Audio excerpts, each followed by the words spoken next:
And it's all publicly available. You can go online, on site, and see it. It's really amazing.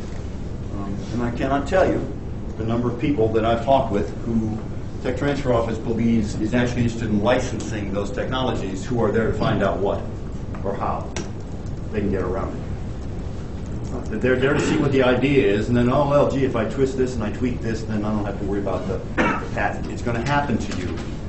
It's going to happen to you. All right? So you get here to the competition side. Just, you need to be brutally honest about who your competitors are going to be, what they currently offer, and it's this grandiose thing that just is so disbelieving in the part of it. So the more honest you are here about what competitors are going to face and how strong they're going to be, the more credibility you build. The hand up in the corner. Yeah, thanks. I'm wondering about the role of identity in marketing. So products that help a person either assert or feel associated with a certain identity, and how this layers in both, like, more generally, but also in terms of a short business plan. Have you seen areas of marketing plans that touch on this offering in a way that's effective, or would you say that's maybe left better out? I'm not sure I understand the question. You mean from a branding standpoint? Yeah. Let me get to brands, because we'll talk about it, and I've got, I think, a fairly direct way that I think you need to think about that. And yes, it needs to be in part of the plan. It is part of the differentiation. It is part of the different competitive set. So it kind of is the encapsulation of all these things. Well, not visual brand identity, more about like customer. Yeah, that's a logo, right? It's much bigger than that. We'll get there in a second. If I don't answer your question, ask me again. Thanks. All right.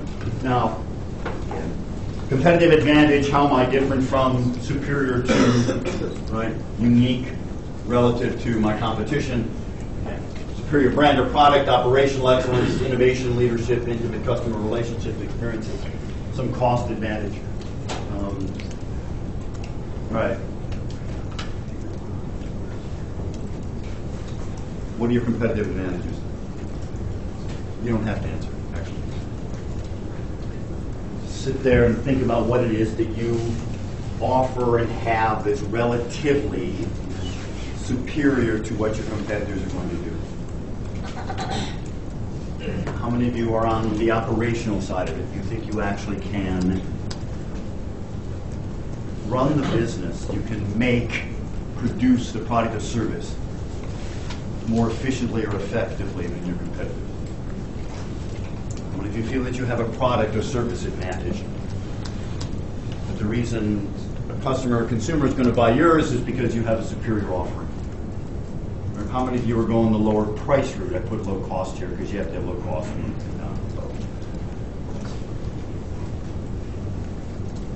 How many of you think that people are going to buy from you because you're just nice people?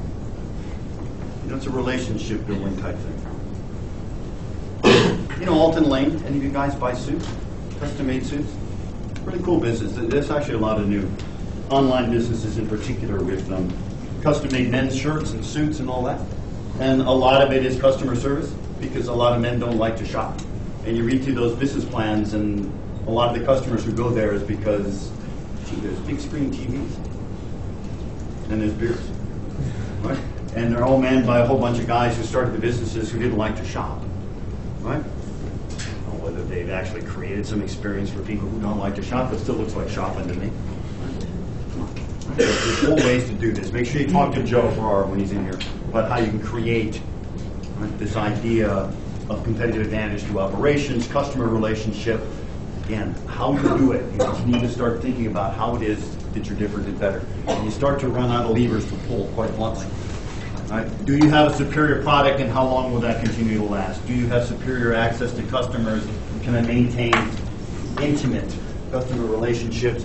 Innovation, right? How long can I sustain it on down the line? But you need to find some clear picture, right, of what it is that makes you different.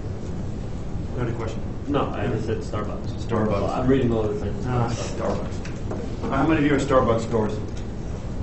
Come on, don't be embarrassed. You go because of the brilliant customer service? Or you go for the burnt coffee? Restrooms. An emphasis on an intimate customer relationship. Right? You go because of the restroom.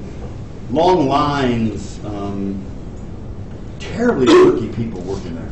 Just irritating as hell to me in the morning. Expensive, And yet, look at the business they do. Go down the list, and it's just hard to understand. Right? Put that competitive list together, and it seems almost discompetitive to me across the board. I get it, though. I get it. What's their competitive advantage? Ultimately, today, I think it's been different over the years, but what is it today? Well, why do, I'm going to say most, I'm not convinced this is the case, but why do most people actually go to Starbucks? The comfort setting. Yeah, the big couches, it might again sort of be the experience piece of it. Free Wi-Fi. Free Wi-Fi. Consistent quality. It's always burnt. Yeah. It always tastes the same. No, they're where? Everywhere. You know, go back to this. Go back to this. How many blocks will someone walk to go get a cup of coffee? When you're at school, when you're in the office, where you're someplace, you say, gee, I need to get out, I need to get a cup of coffee or tea or whatever it is. How far will you go? It is. That's it. In New York City, it's a block or two. That's all it is. So for them, they need to be a block or two. How far will you go to walk to get a Coca-Cola or a soda or anything else? Right? You look at competitive advantage for the Coca-Colas and Pepsis of the world. It's all about distribution. It's all about access. Right? And you think, gee, that's not very defensible. Well, yeah, it actually is. Right? If you're the only one around, it's there. Please understand, it's this issue of where it is that you're going to provide some advantage. And it is, I want to say, it's rarely the thing that you think it is. It's rarely the thing. You need to spend some time. And again, I like Luke's sort of whole process. When you listen to the sentence, yeah, God, this makes perfect sense. Come on, guys, I'm sorry. It was really painful getting there sometimes. I'm sitting there for 15 minutes while you, piece by piece, come up with what it is that made an iPod an iPod. All right, well, if it took us that long, think how long it took Apple to come up with that thing. Right, when they had to do it from scratch without the history of really understanding what this thing is about. So, work it through. This is not something that's simple or easy. I think it's simple. I just don't think it's very easy. Right? Find a difference, and it's never again what you think it is on the face of it. Now, this idea of critical success factors, I go back and forth about bluntly. These are not the same as things as critical risk. They're not the same thing. Do not say, if I don't get any customers, my business will fail. Duh. Don't say, if I don't raise any money, my business will fail. Come on. These things are just, they're self-evident, and the fact is, can you start a business without raising any money? Externally. Come on. Yeah, sure. How? I get customers, I get revenue streams. Doesn't cost you a whole lot up front to start businesses today. Depending on the business, there's lots of ways to get those things going. And if you stand up and say, gee, we will start the business when we win the competition, you're out. You're out. Because no one's going to award you $50,000 or $75,000 if you're not going to start the business regardless. So the point here, right, is that you need to really, really understand what are the critical success factors. That is from your perspective. If I don't do this, right, if we cannot develop this technology, if we cannot get the website up, if we cannot get this supplier to agree to supply to us, no, Rent the Runway? Ladies, come on, how many of you use Rent the Runway? That's an amazing business. Started actually by an MBA student here, one of the two sisters. Their critical success factor, they had to get a big designer. They had to get the first big designer to come with them. Right? You knew who that was? Diane von Furstenberg. Right? The first time they met with her, she said, I am absolutely never going to sell to you. Absolutely, it was the first meeting. Absolutely never going to sell to you. Right? What was Diane's concern? I don't know her personally, but what the hell. Yeah. So what was Diane's concern? You understand Rent the Runway? Right? You could go and rent high-end designer product for 10% of the price. So if it's a $500 dress, you can rent it for $50, right? And basically wear it once, right? Diane says, no, I'm not going to do it to it. Why? Undercover sales. Exactly. She's worried about selling product. Right? And every single designer they then approached said exactly the same thing. Have you talked to Diane about this? And well, Diane said no. They went back a couple of months later, and they convinced her, look, how do you do it? How do you convince her that there's no risk to her business in selling dresses? Go back to who they targeted. Who did they target? Different audience, young college and or recent graduates who could not or would not spend $500. Did they want to buy did they want to buy the dresses? Yes. Why didn't they? Income level didn't fit. I can do this. Is renting it the same as owning it? No, different value proposition, and off you go. He says, okay, that's interesting. I'll tell you what. I'll give you a try. Right? First domino down. Everyone follows. Everyone follows. Go back to all the online sites on the retail side, and you can find similar type things. That's what this is. Right? That's what this is. Right? If I don't get a license to do this, this will fail. If I cannot get these people, this will fail. That's not the same thing as saying if I don't get a customer, this will fail. You see the distinction here. Look at it from a supply side. Amazing. Read the Runway Girls. Supported by the business model. Just critical thing. Come up with one or two. I love seeing just one. Just give me one crystal clear thing that if you trip, it's going to completely kill the business. Don't give me a big laundry list. Don't give me 3 or 4 or 5. Right? Just find one or two that are absolutely critical to the business. You know what? It's going to work. Trust me. You'll get over it. But the thing about thinking it through and having it in your mind is that it convinces, again, anyone who's reading it, and I think, again, to Luke's point, or importantly yourself, that you really understand what this is all about. Because if that is the critical thing, if getting Diane von Furstenberg to sign up is the critical thing, what did they spend a month doing? Thinking about how to get Diane von Furstenberg. Didn't worry about the rest of it. Everything they did was about how it is that you're going to get her signed up. She's head of the CFDA, the Council of Fashion Designers of America. So if you get her, the whole thing starts to fall down. They focus their resources on actually achieving this thing. Because if you don't do it, nothing happens in the business. That was a question, right? You had one? No, I was talking to him. Same thing. All right. What else? Anybody? No? All right. Critical risks. Sort of the flip side of this thing here. I always feel a bit like I'm at all Alcoholics Anonymous meeting when I do these things. Not that I drink a lot. I do drink a lot, actually. But to your point, it's not a problem. Feel like I have this overwhelming urge to confess things. I don't like contingency plans. I'm not a contingency planning person for a startup venture. There is absolutely no friggin' way you are going to be able to identify the things that are going to go wrong with your business and plan for it. It's not possible. And if you spend all your time looking into things that are going to fail, right, and putting together plans for it, you are doing those plans in the absence of thinking about what you need to do to move forward, right? Is stuff going to happen? Yes. Do you need to be prepared for it? Yeah, maybe. Because it's not my experience, and that actually is how startups work. What happens is you get up in the morning and something gets, and you go, oh shit, what am I going to do? Go and fix it. Right? Think it through. But I would not spend a lot of time on contingency plans. Do I think that you need to think about what the risks are to the business? Yes. Right? That's different. Right? And give some thought to it, but don't spend a lot of time here on contingency plans. The idea, again, being able to demonstrate that you've thought enough about it, that you see the risks in the business. So that when someone says, what are you going to do when Google comes after you, you have some sort of response here. And if they're not satisfied with it, fine, I'll think about it some more. But the identification of it, in my opinion, is more important than the actual solution. Better responses, unable to find suppliers, again, the kind of a mirror image here of the critical factors, but it's different. Think about it. Now, spend some time here about the actual marketing plan. That's the upfront part.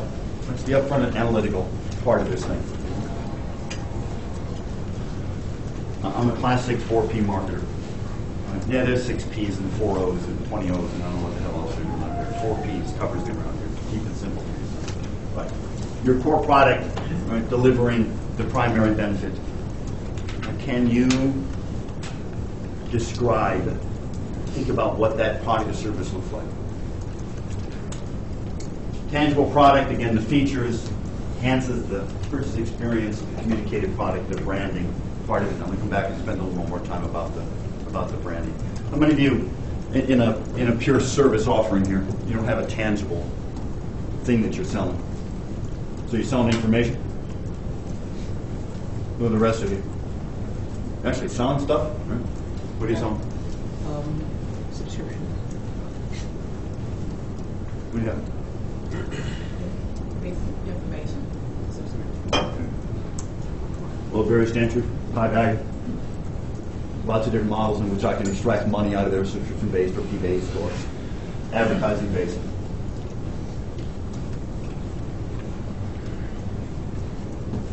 Any of you have me for the core marketing class? You'll look familiar to me. Repeat this after me. A brand is a promise of a repeatable experience. Right? When you walk into Starbucks, do you know what you're going to get? Good or bad, right or wrong? Do you know every time you walk into Starbucks what you're going to get? Right? When an IBM salesperson calls on you, do you know what you're going to get? It's going to be expensive. This and that. But it's going to work. Do a search in Google. You know what you're going to get. Flip it around. What is it that you promise to your customers? Right? What's that thing that you're going to promise to them? Right? Are you promising them that they'll get a date? Right? Find someone to love. Are you promising them to give them the information they need at the time in which they need it? Are you promising them that you will help them in some particular fashion? Right? Think about Coca-Cola. Think about all the brands you can think of. Right? And it's not the logo. It's this broad-based promise of every time they interact with you. What is it that you are going to deliver? Because that's going to tie into directly what Joe's going to talk about. If you identify what your brand stands for, right, I can back the business out. Right? If this is what the experience that I'm going to promise, I can put it in operations, I can do this, and I can do that, and I can do this forward. Right? It's all putting together the operations to actually deliver the promise to someone. Now, here's what I want you to do. First for yourselves, and then in some way out there in the competition. With your customers. You should do a really simple survey called a TOMA survey, top of mind awareness. 4 questions. All it is. Actually, it's 3 questions. First question I want you to ask is, what's the first company or product that comes to mind when you think of this? Right? So what's the first company that comes to mind when you think of searching the internet? What's the second one? Bing. Who else? Yahoo. Okay, see, that's it. You're going to say, yeah, but Google's 95% of that business. I don't think they're quite that high today. It's probably about 70%, but it doesn't matter. Right? For anything that you're offering, anything that you want to sell, your customers are spending money in there, or they've thought about it. And what you need to know is what brands or companies or offerings they're going to think about. Right? If you are not in someone's mind, they will not buy from you. And in a startup situation, you are not going to be in someone's mind, by definition. Right? You haven't gone out there, you haven't communicated to them, you haven't convinced them that this is worth anything. Right? But what's so powerful is you need to know, first question, what's the first one you think of? The name that comes up is going to be the product that they what? Come on, the one they use. If I go out to, say, beer drinkers and I ask you, what's the first brand you think of? I suspect you're going to give me, what was it? Magic Hat. Magic Hat? You're going to say it, because it's the one you buy. Right? First thing you think of when you think of buying Nike, athletic shoes. I got it, you're going to be Nike. There you go. Who else is the second question? Right? How many are they going to come up with? Among the first 2 questions, how many brands will they come up with? 3. All right, the rule is 3 plus 5 plus or minus 2, and it's almost always minus 2. Right? Look, you're not selling anything to anybody that is so important that they're going to clutter their minds with a whole big set of list of references here. Right? They're only going to have 2 or 3 that they carry around, the one they buy, and a few others that they're aware of. Right? Your trick is to get yourself into their mind. Now, third question, I think, to answer the question, is where we start to get into what is the differentiation from a branding standpoint. Right? And what we're going to do is we're going to take each one of the brands and we're going to ask the third question. Let's do it for athletic shoes. So, what's the first thing you think of when you think of Nike? Come on, just you got to pop up. Someone has to have popped up. Gym class. Gym class, sneakers. Say again? Whoop, the swoosh. Just do it. Just do it. Brilliant candidate. Right? First thing you think when you think of Adidas? Or Adidas, if you're in certain parts of the world. Soccer. Right? It's the first thing you think of when you think of Reebok. See? How long it takes. If I think Reebok, I don't think of anything when I think of Reebok. Right? I have a problem. Right? What is it that you want people to think about when your brand name pops up? Because now look what's going to happen. Right? If I want, when my brand name goes out there, I want them to think of this. You have to start talking about what? This is what I do. Right? And then your product has to convey what? That this is what it is that I offer. Right? And your distribution channel, to Luke's point, has to do what? It has to convey that this is what I offer. Look, the beauty, the power of looking at brands from a strategic standpoint and where you are sitting is you get to make this choice first. Right? You need to start now thinking about what it is that you want your name to be associated with in the mind of your customers. And then what you're going to do, is figure out a way to make that association. Otherwise, you end up like Reebok. Right? And you go, don't know. Kiss of death. Right? Just the kiss of death. You need to be in someone's mind, right? And everything falls from this. Right now, the thing is, real powerful thing here is if you go out and start talking about performance and athletics and professional sports and all that as the reason to buy your athletic shoes, most people are going to go out and buy what? Nikes, because that's the connection. All right, if you're going to go out and start talking about, well, we have better soccer shoes. Once you say soccer shoes, they start thinking what? Adidas. Right? You need to avoid what it is that your competitors already stand for. Right? So I need to know who the competition is. I need to know what they stand for, because then when you create your brand, you have to create what in their mind? Something that is different than what it is your competitors stand for. Am I making sense? Look, it's just the beauty of brands. It's this summation. It's this end result of all the marketing activities we go through.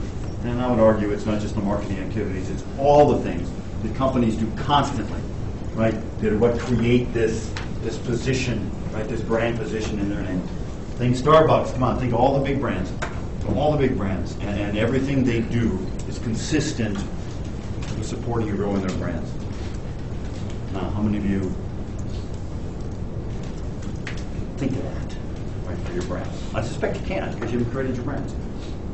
But stop and think about it now, so that everything starts to fall together. And the Thomas survey gives you the whole process. You have copies of these slides, right? All available You to you? can get them right after All right. the workshop. Fine. Everyone can get copies of everything. Now, one more thing I want to talk about here, and we'll open it up a little bit. I've got about 10 minutes. It's pricing. All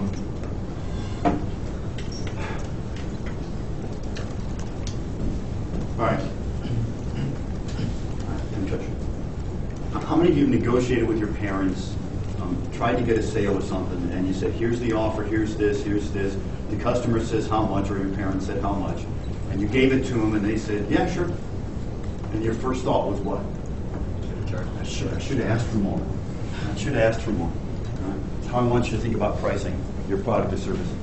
Right? If you don't have a knot in the pit of your stomach that's this big, when you give the customer the price, it's too low. It's too low.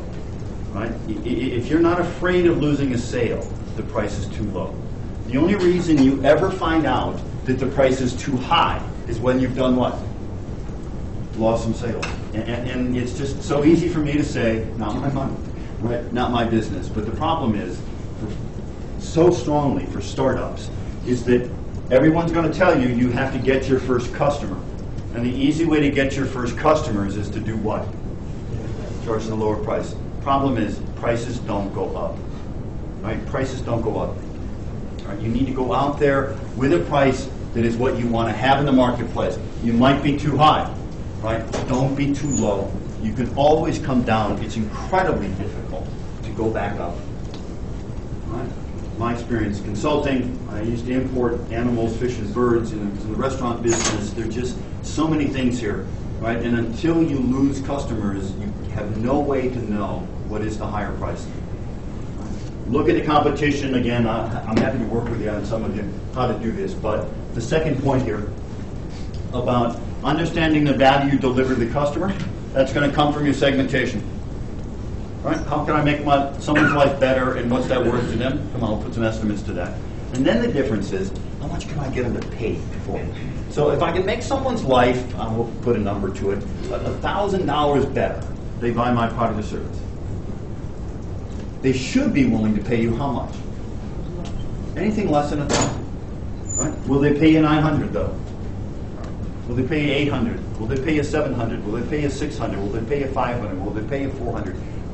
Second point, and this actually is sort of we've done with IBM, and it's their phrase. How much the price can I extract? Right? How much of the value that I give to the customer can I take back in the price? Right? And it's how I think you need to think about it. Because otherwise what you're thinking is, well, let's give away all this value. Let's do this, and let's do this, and let's do this. We'll give more and more value. I love delivering more and more value, but damn, you need to extract something back. Right? You need to get the price back and the revenue back here. So if this is what I deliver, can I get this much? Can I get this much? Can I get this much? Understanding the lower you make the price, the more value you deliver to the customer. Right? And again, I get it, but please, make the mistake at the top end. Right? Make the mistake at the top end. Price to value ratio, again, I can take you through that some other kind of time here. Got the process, again, we'll get to the slides and all that. Joe's going to talk a little bit more about distribution, because again, that's the pointed end of getting it. But how many of you, again, have internet-based businesses? How many internet-based businesses today? No, how many are there? How many total? I have no freaking idea. No, absolutely no idea. Have to be millions. How do you think someone's going to find you? Right? How do you think someone's going to differentiate you from someone else? All things we've been talking about here for almost an hour here. I understand the low barriers to entry, but that's also why there's millions of competitors that are there. Right? Accessibility, direct online, physical location. Here, my prediction. Amazon is going to have brick and mortar stores within 5 years. Or call me in 5 years and tell me whether that's the case. I promise they're going to have them. Again, 90% of all consumer product today is still sold through brick and mortar stores. They have a partnership with 7-Eleven. They've now built how many distribution centers? Like 45 around the country. And somebody who's managing that physical distribution center is suddenly going to say, oh, gee, I should have a store. Right? Balthazar Bakery over in Englewood, New Jersey, every single manufacturing facility today has a walk-in store. Why not? Right? Are people going to walk in and satisfy their needs immediately? Right? It's going to happen. Trust me, it's going to happen here. Right? Call me up in 5 years. We'll know. It's going to happen sooner than that. Physical locations, online, direct, through, again, Joe will talk more and more about this. Right? Joe's brilliant about this stuff. Again, we've talked about all this stuff, social networking, advertising, direct mail, all the things that you're going to do to get your name in front of the customer. Yeah, don't worry about this. Now, again, just to kind of be a bit of a lead-in for what Joe is going to talk about. Diapers are us. You know, diapers are us. Come on, I know you're not in the target segment, but bear with me. Yeah. Those guys who started that business, then Amazon bought for how much? Come on, you need to do a little due diligence here, right? So, I don't know, it's $500 million? Yeah, $500 million, give or take. All right. You know how they actually delivered their first orders? They put up a website, ordered diapers online, and dropped the price, right? And suddenly, tons of people started buying diapers. Where did they go buy their diapers? Costco. Yeah. They ran down to Costco, loaded up the van, took it home, boxed it up, and shipped it out, right? Because they couldn't get P&G or anybody, Kimberly-Clark, to deliver to them wholesale. But they did this, and they did this. And one of the most powerful things, again, is to be able to start your business, right, and have an actual way to get this done. Right? Do not say, oh, we're internet business as soon as I get my website finished, as soon as I have the fulfillment orders all in place, as soon as I have my shopping cart in place. No, come on. Go out there and start selling product. There was a dating site we worked with for a while. And the fact is, they'd get the inquiries, they'd pick up the phone, and they'd call people, right, and match them up. Match them up by hand. How did Yahoo start? Come on, it was a face-to-face personal vetting type thing. Now, again, that was back before a lot of the electronic tools were available. But this idea of being able to fulfill your orders in the back office operations here, we think about so much of internet as you have to automate the thing. What I need you to do is find a system in place to get the business running. Right? You've got to get it running. Right? Get a sale, right? Profitably. Right? High prices. Right? All the things we've been talking about. Diapers are really amazing. I think that's what they call it, wasn't it? .com. Diapers.com. That's what we call it. Resources, again, talk about this here. Now, I'm going to leave you with this. Dan Runyon has characters. He wrote Guys and Dolls. Oh, never mind. He wrote about gamblers, basically. The race may not be the swift nor victory to the strong, but that's how you bet. It's not always the fastest horse that wins. It's not always the strongest fighter that wins, but that's how you bet. Right? If you can articulate, show, demonstrate, create a better product, you have a better chance. Right? If you can find a way to have a more efficient and effective operation in delivering product or service to customers, you have a better chance. Right? If you can create a brand that stands for something that is